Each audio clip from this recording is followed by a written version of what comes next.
ఈరోజు మీకందరికీ నన్ను ఎంతో నమ్మకంతో 6 సార్లు ఎమ్మెల్యేగా ఉన్న ఒక అతని మీద 25 రోజుల్లో టికెట్ తీసుకొని రాజకీయాల్లోకి అడిగిపెట్టిన నన్ను ఒక మహిళని మీరు 55,000 ఓట్ల మెజారిటీతో గెలిపించి ఇక్కడ నుంచి అంతకు ముందున్న వాళ్ళని తరిమి తరిమి కొట్టడం జరిగింది. ఇక్కడ ఇంతమంది మహిళా మనులు ఉన్నారు. ఈ రోజు వైసీపీ నాయకులు మహిళలకి విలువ లేకుండా ఇష్టం వచ్చినట్టు వాళ్ళ ఆత్మవిశ్వాసం మీద దెబ్బ కొట్టేలాగా మాట్లాడుతున్నారు.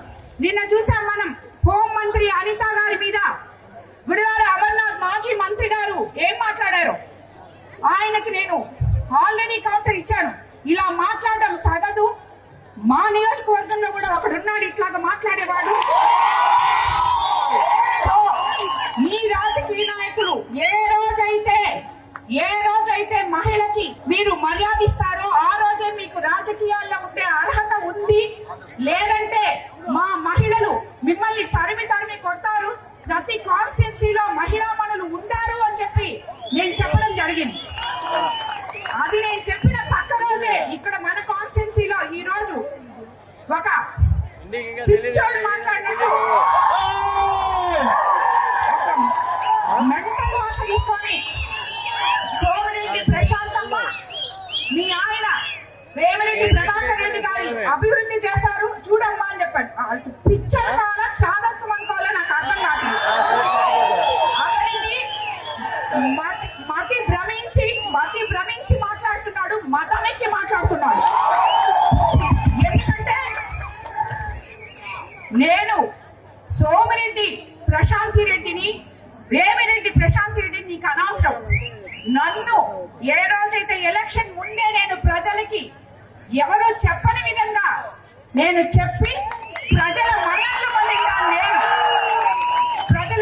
పొందాను. నేను నల్లపరెడ్డి ప్రసన్నని అని చెప్పి నువ్వు చెప్పే ప్రసన్న నిన్ను తరిం కొట్టారు.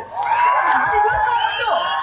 ఎవరైతే ఏంటి ప్రజలకి సేవ చేయడానికి నేను 2 కుటుంబాలకి గౌరవం తెచ్చిన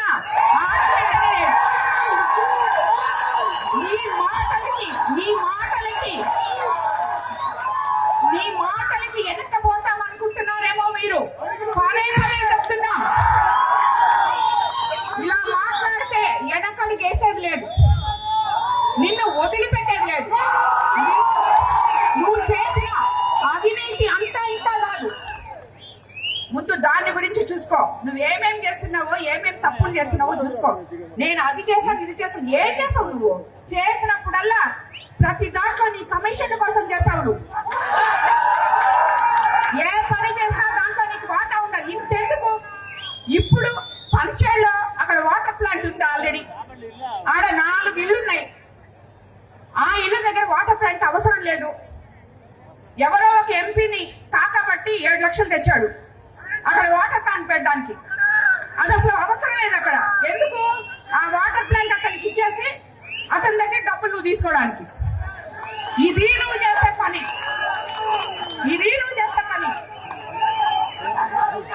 ఈ రోజు నీ దగ్గర ఉన్న ప్రతి నాయకుడు నా దగ్గరకు వచ్చి చెప్తున్నారు, అమ్మా నువ్వు ఎప్పుడు మమ్మల్ని చేర్చుకుంటావు?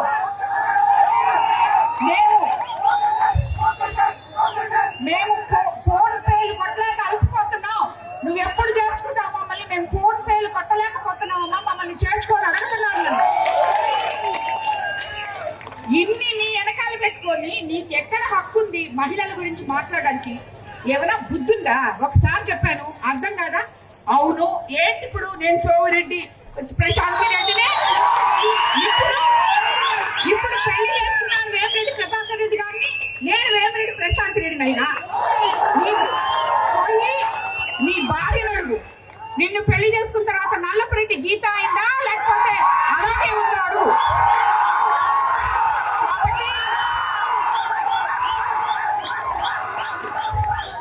ఇలాంటి చాటావాతాగాని రాజకీయాలు ఇక్కడ చేయొద్దు.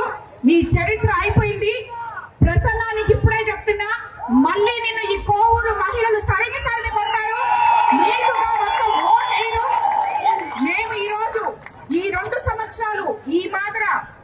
కూటమి నేతలు అందరం కలిసి ఇలా చేసుకుంటున్నామంటే ఆ ప్రజల ఆశీస్సులు మాకున్నాయి కాబట్టి, ఆ మహిళలందరూ నన్ను గెలిపించారు కాబట్టి ఇలాంటి రాజకీయ నాయకుల్ని ప్రతి మహిళ ఎదుర్కోవాల్సిన పని ఉంది. మీరందరూ కూడా మహిళలందరూ జాగ్రత్తగా ఉండండి. ఇలాంటి వాళ్ళు మన దరిదాపులకి ఓటడగడానికి కూడా రానివ్వకండి అని చెప్పి నేను ఏమంటే రాజకీయ నాయకుడైతే మహిళను విమర్శిస్తాడో ఆ రాజకీయ నాయకుడికి ఓటు హక్కు లేదు, ఓటు అడిగే హక్కు లేదు మహిళని. అది గుర్తుపెట్టుకోవాలని చెప్పి నేను తెలియజేసుకుంటాను. మీ దగ్గరికి ఓటు అడగడానికి ఏ మహిళ దగ్గరికి వచ్చినా మీరు తగు సమాధానం చెప్పాలని చెప్పి కూడా ఇక్కడున్న మహిళా సోదరులందరికీ నేను తెలియజేసుకుంటున్నాను. ఈ రోజు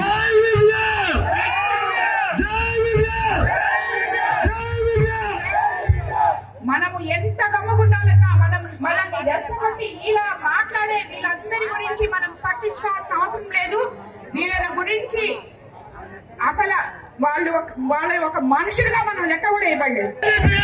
ఈ రోజు మనం ఇదంతా మాట్లాడినందుకు, ఈ మహిళలందరూ నా పక్కన ఉన్నందుకు ఇది అక్షరాల సత్యము. అతను మళ్ళీ ఇంకా ఎమ్మెల్యే, మాజీ ఎమ్మెల్యేగానే జీవితాంతం మిగిలిపోవాల్సిందే అనే దానికి ఆ భగవంతుడు ఆశీస్సుని ఈ వర్షమే కారణమని చెప్పి నేను తెలియజేసుకుంటున్నాను. ఇలాంటి నాయకులు, మహిళలని విమర్శించే నాయకులు ఉన్నంత వరకు ఏ మహిళ కూడా నాయకుడికి ఓటు వేయకూడదు అని చెప్పి నేను విచ్చేసిన మీడియా మిత్రులకు కూడా తెలియజేసుకుంటాను. ఎవరన్నా మహిళల్ని విమర్శించి మిమ్మల్ని పిలిస్తే దాన్ని హైలైట్ చేసి మీరు కూడా చూపిపాకండి. అది గుర్తుపెట్టుకోండి. మీడియా మిత్రులు కూడా ఎవరైనా కూడా మహిళల్ని విమర్శిస్తూ మిమ్మల్ని పిలిచి ప్రెస్ మీట్లు పెడితే, ఈ రోజు ఆయన ప్రెస్ స్టేషన్ లో మైక్ ఇసిరేస్తున్నాడు, ఆ మాత్రం మీరు కూడా మైకులు అక్కడ ఇసిరేసేసి వచ్చేయండి. ఏ నాయకుడైనా మహిళలని పెంచి మీ దగ్గర నుంచే మొదలవ్వాలి, విలేకరుల దగ్గర నుంచే మొదలవ్వాలి. ఏం మాట్లాడతారయ్యా మీరు అని ఒక్క మాట మీలో ఒక విలేకరు అడగండి, దానికి సమాధానం ఉండదు వాళ్ళ దగ్గర. అలాంటి నాయకులు ప్రెస్ మీట్లు అవసరం లేదు, వాటిల్ని హైలైట్ చేసి మీరు దాని గురించి థంబ్నెయిల్స్ పెట్టక్కర్లేదు. అది గుర్తుపెట్టుకోండి. గ్రామాల్లో అంతర్గత సిసి రోడ్లు 323 పనులు 17 కోట్లతో చేసుకున్నాం. విలేజ్ హెల్త్ సెంటర్లు 47 భవనాలు 14,76,00,000తో కట్టాం. మేజర్ ప్రాజెక్టులు 17 కోట్లతో తీసుకొచ్చాం. మొత్తం 55 కోట్లు పంచాయతీ రాజ్ లో చేశాం. ఇప్పుడు మళ్ళీ మనకి ఇంకొక 11 కోట్లు శాంక్షన్ అయి ఉంది. అలాగే గ్రామీణ తాగునీటి సరఫరా పారిశుద్ధ్యం RWS లో ఇప్పటి వరకు ఓవర్ హెడ్ ట్యాంకులు, జల్ జీవన్ మిషన్ తాగునీటి పైప్ లైన్లు, సీసీ డ్రైన్ తో పాటు మొత్తం 386 పనులు చేశాం. 30,55,00,000 ఖర్చు పెట్టాం. అలాగే RMB రోడ్లు తీసుకుంటే నెల్లూరు మైపాడు రోడ్డు 48 కోట్లు. ఇదేంటంటే గత బ్యాచ్ ఉన్నారు కదా, మేము తెచ్చామని ఎగురుతుంటారు వాళ్ళు.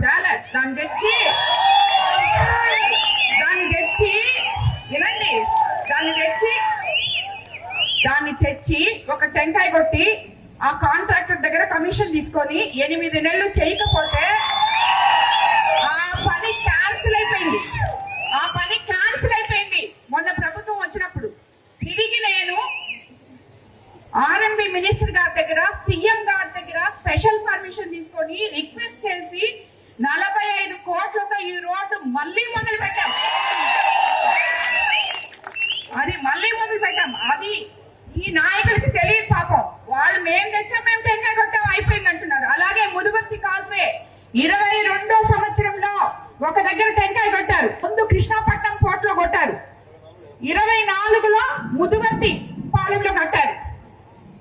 అంతేగాని ఎలక్షన్ ముందు అంటే అతను ఇది చేయకుండా నేను ఊర్లోకి రాను అని చెప్పాడు. ఓట్ల కోసం ఒక టెంకాయ కొట్టాడు, చేయలే. మనం చేస్తాం దాన్ని. ఈ రోజు మనం చేస్తున్నాం. పనులు చేయడం అంటే చేసి ప్రజలకి అంకితం ఇయ్యడం. టెంకాయలు కొట్టేసి కమిషన్లు తీసుకోగానే పనులు అయిపోవు. అది గుర్తుపెట్టుకోవాలని చెప్పి నేను తెలియజేసుకుంటాను. అట్లాగే RMB రోడ్లో బుచ్చి దగదర్తి రోడ్డు 28 కోట్లు, బుచ్చి ఊటుకూరు రోడ్లు 8 కోట్లు, మొత్తం 28 రోడ్ల అభివృద్ధి పనులకు 149 కోట్లు, 12 లక్షలు ఇప్పటి వరకు మనం ఖర్చు పెట్టాం రోడ్లకి. అలాగే ఇరిగేషన్ లో పాలెం కాజువే కోసం 93 కోట్లు 32 లక్షలు, దాదాపు 40% పనులు పూర్తయ్యాయి. కాలువలు పూడికి తీత, కట్టల బలోపేతం, ఇతర పనులు మొత్తం 202 కోట్ల 49 లక్షలతో చేశాం. అలాగే విద్యుత్ శాఖలో సుమారు మొత్తం ఇప్పటి వరకు 68 కోట్ల 45 లక్షలు చేశాం. ఆర్డీఎస్ఎస్ కింద 112 కోట్లు, 70% పనులు పూర్తి. కుడితపాలెంలో సబ్ స్టేషన్ 3 కోట్ల 22 లక్షలు, పంచాయతీల సబ్ స్టేషన్ 3 కోట్ల 75 లక్షలు, పిఎం సూర్యఘర్ యోజన కింద ఎస్సీ ఎస్టీకి 122 కోట్లు, మొత్తం 268 కోట్లు విద్యుత్ శాఖలో మనం పెట్టడం జరిగింది. అలాగే సమగ్ర శిక్షణ దాంట్లో 13 కోట్లు, డైట్ కాలేజ్ పల్లిపాడులో డైట్ కాలేజ్ తీసుకురావడం జరిగింది. అలాగే దేవాదాయ ధర్మాదాయ శాఖలో 9 కోట్ల 20 లక్షలు ఇవ్వడం జరిగింది. సిఎంఆర్ఎఫ్ కింద, అన్నిటికన్నా ముఖ్యంగా సిఎంఆర్ఎఫ్ కింద 900 మందికి 10 కోట్లు సుమారు అందించడం జరిగింది. అలాగే ఇవన్నీ కాకుండా సిఎస్ఆర్ ఫండ్స్, ఎంపీ సొంత విపిఆర్ ఫౌండేషన్ డబ్బులు, ఇవన్నీ కూడా ఎన్నో పెట్టున్నాం మన కాన్స్టిట్యూన్సీ మీద. ఈ రోజు ఇవన్నీ చూసుకుంటే అవన్నీ పక్కన పెడితే కేవలం మన గవర్నమెంట్ లోనే కేవలం 24 నెలల్లో కొవ్వూరు నియోజకవర్గంలో 770 కోట్ల 25 లక్షల అభివృద్ధి